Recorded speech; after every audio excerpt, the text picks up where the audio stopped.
Kuna uwezekano mkubwa sana wa mwanaume kushindwa kuperform uzuri tendo la ndoa ingalia kwamba hana changamoto yoyote ya upungufu wa nguvu za kiume.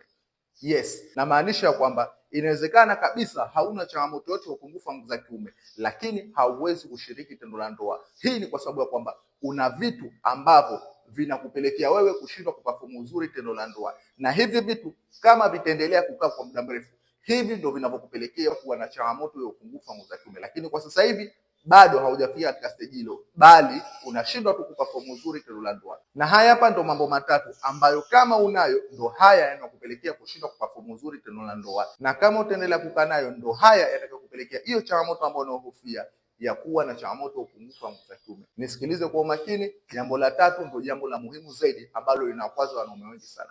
Jambo la kwanza ni msongo wa mawazo.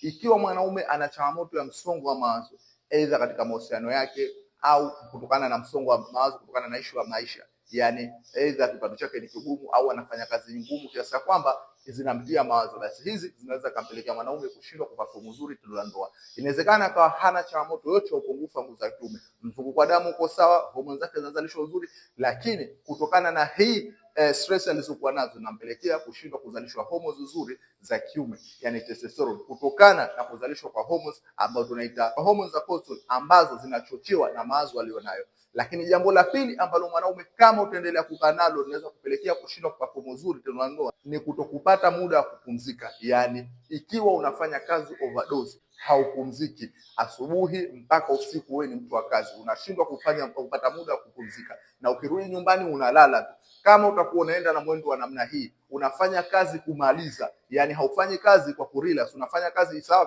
kazi ni ngumu, lakini unatakiwa ufanye kazi alafu upumzike, ufanye kazi lakini upumzike. Lakini unafanya kazi asubuhi hadi jioni, alafu unakwenda zako nyumbani, na unapokwenda nyumbani inakuwa mwili umechoka, akili imechoka, basi hivi lazima utashindwa kuperform uzuri tendo la ndoa, na mwisho utaamini kwamba wewe una changamoto ya upungufu wa nguvu za